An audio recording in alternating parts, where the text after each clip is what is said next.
Hello दोस्तों, आप सभी लोग कैसे हैं। तो आज हम आपको बताने वाले हैं ऑब्जेक्टिव क्वेश्चन। तो चलिए ऐतिहासिक स्रोत आपका पहला ऑब्जेक्टिव क्वेश्चन स्टार्ट करते हैं। बीते हुए युगों की घटना के संबंध में जानकारी देने वाले स्रोतों को कहा जाता है, क्या कहा जाता है। तो आपका इसमें क्या कहा जाएगा, ऐतिहासिक स्रोत कहा जाएगा। क्या कहा जाएगा, ऐतिहासिक स्रोत कहा जाएगा दोस्तों, ऐतिहासिक स्रोत कहा जाएगा। दूसरा क्वेश्चन है इसमें, दूसरा क्वेश्चन हमारा क्या है, निम्नलिखित में से कौन सा कथन सही है। तो कौन सा कथन है, पहला कथन सही हो जाएगा, साहित्यिक स्रोत की तुलना में पुरातात्विक स्रोत अधिक प्रमाणित होते हैं। बाकी सभी ऑप्शन गलत हो जाएंगे, तो पहला ऑप्शन सही हो जाएगा। अगला क्वेश्चन है हमारा, किस वेद में प्राचीन वैदिक युग की संस्कृत के बारे में सूचना दी गई है। तो आपको ऋग्वेद में, ऋग्वेद एक ऐसा वेद है जिसमें संस्कृत के बारे में सूचना दी गई है। अगला, किस वेद में प्राचीन वैदिक युग की संस्कृत के बारे में सूचना दी गई है, ये दोस्तों ऋग्वेद था। अगला क्वेश्चन, चौथा क्वेश्चन है, निम्नलिखित में से कौन सा ग्रंथ श्रुति ग्रंथ का अंग नहीं माना जाता। तो ये कौन सा ग्रंथ है श्रुति ग्रंथ का अंग नहीं माना जाता। तो ये आपका पुराण पुराण एक ऐसा है कि इसे श्रुति ग्रंथ का अंग नहीं माना जाता।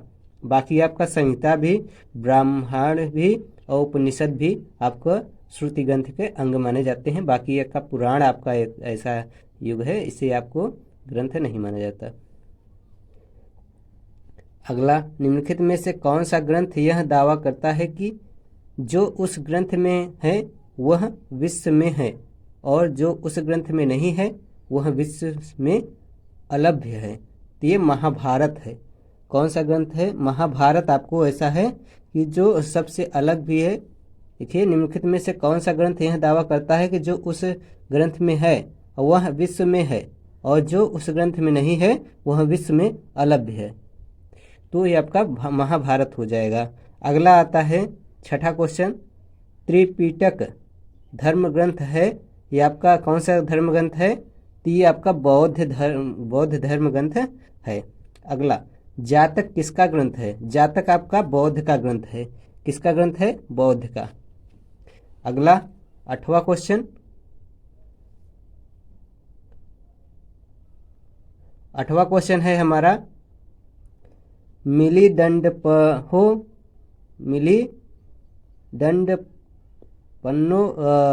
के प्रश्न राजा मिलिंद और किस बौद्ध भिक्षु के मध्य संवाद के रूप में होता है। तो आपका इस किस संवाद के अंत में होता है, किस संवाद के रूप में होता है। तो ये नागासेन ऐसे थे, इन्हीं के मध्य हुआ था। राजा मिलिंद और किस बौद्ध भिक्षु के मध्य संवाद के रूप में होता है। तो ये नागसेन है, नागसेन है जो इनके मध्य संवाद हुआ था। अगला क्वेश्चन, नौवां क्वेश्चन है, निम्नलिखित में से किसकी तुलना मैकियावेली के प्रिंस से की जा सकती है। तो ये आपको किया जा सकता है किससे, कौटिल्य का अर्थशास्त्र, कौटिल्य का अर्थशास्त्र से किया जा सकता है, मैकियावेली के प्रिंस से की जा सकती है। तो ये कौटिल्य का अर्थशास्त्र। अगला 10वां क्वेश्चन है, कौटिल्य के अर्थशास्त्र में किस पहलू का प्रकाश डाला गया है। तो किस पहलू का प्रकाश डाला गया है दोस्तों, ये आपका राजनीतिक नीतियाँ के प्रकाश डाला गया है। कौटिल्य के अर्थशास्त्र में किस पहलू पर प्रकाश डाला गया है, तो राजनीतिक नीतियाँ। अगला, कल्हड़ के पुस्तक का नाम क्या है। तो कल्हड़ के पुस्तक का नाम राजतरंगिणी है। क्या है, राजतरंगिणी है। अगला, अष्टाध्यायी किसके द्वारा लिखी गई है। अष्टाध्यायी किसके द्वारा लिखी गई है। तो ये किसके द्वारा लिखी गई है दोस्तों, ये पाणिनि के द्वारा लिखी गई है, पाणिनि के द्वारा लिखी गई है। अष्टाध्यायी आपको पाणिनि के द्वारा लिखी गई है। अगला, महाभाष्य के रचनाकार का नाम है। महाभाष्य के रचनाकार कौन है, तो इनके रचनाकार आपके पतंजलि हैं। महाभाष्य के रचनाकार पतंजलि हैं। अगला, कालिदास द्वारा रचित मालविका मालविकाग्नि मित्र नाटक का नायक था। तो ये किसका कौन था नायक? अग्निमित्र था। अग्निमित्र था जो कालिदास द्वारा रचित मालविकाग्नि मित्र नाटक का नायक था। अगला, हर्षचरित्र किसके द्वारा लिखी गई थी? तो हर्षचरित्र बाणभट्ट के द्वारा लिखी गई थी। अगला,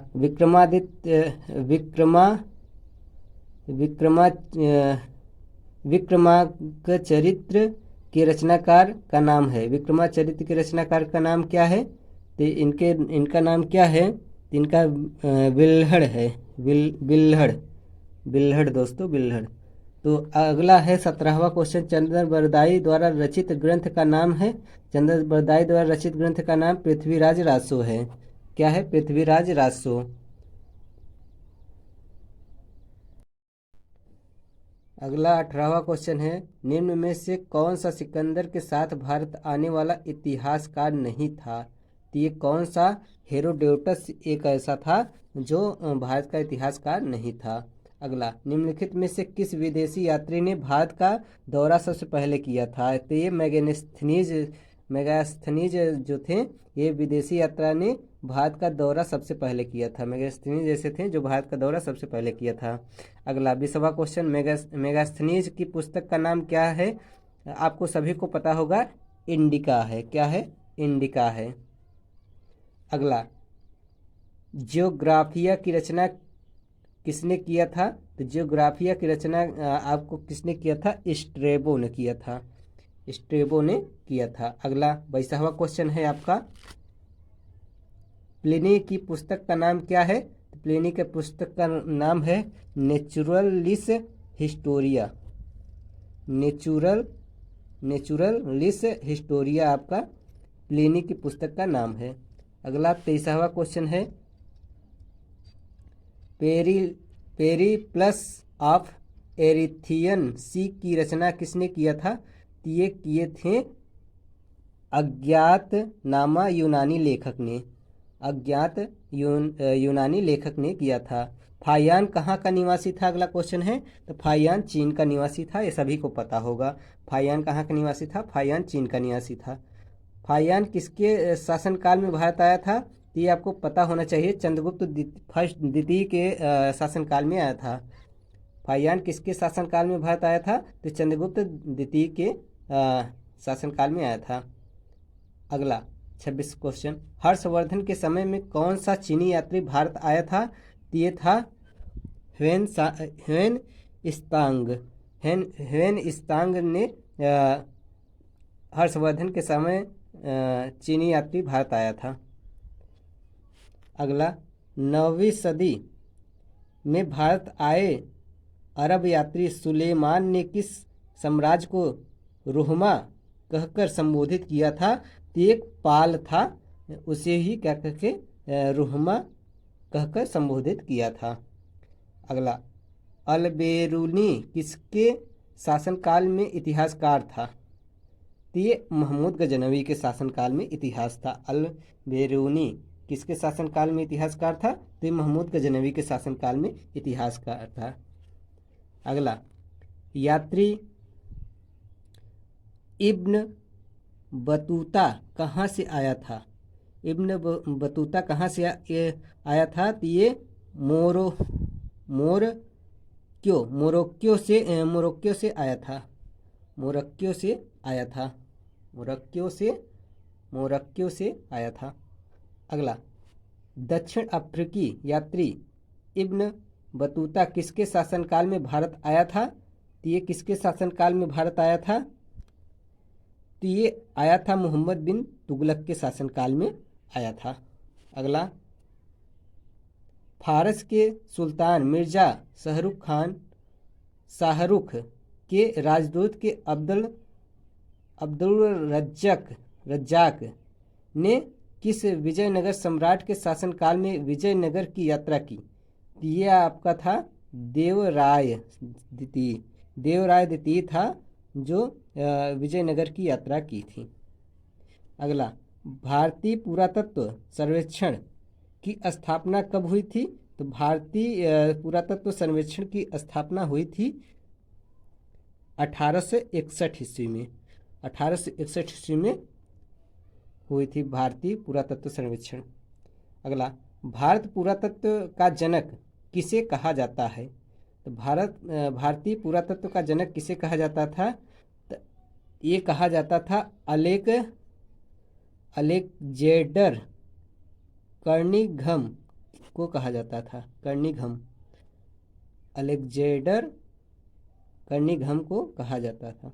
अगला, निम्नलिखित विद्वानों में हड़प्पा सभ्यता का सर्वप्रथम खोजकर्ता कौन था? तो ये सर जॉन मार्शल ये नहीं थे, ये आर डी बनर्जी ये भी नहीं थे, ए कर्निघम ये भी नहीं थे, दयाराम साहनी थे। कौन थे? दयाराम साहनी थे। हड़प्पा सभ्यता की खोज किस वर्ष में हुई? ये 1921 ईस्वी में हुई थी। हड़प्पा सभ्यता की खोज किस वर्ष में हुई? तो 1921 ईस्वी में हुई थी। अगर हमारा चैनल अच्छा लगे, लाइक, सब्सक्राइब एवं बेल आइकन दबाएं ताकि मैं अगला वीडियो अपलोड करूं तो आपको नोटिफिकेशन पहुंच जाए। हमारा चैनल है दोस्तों BK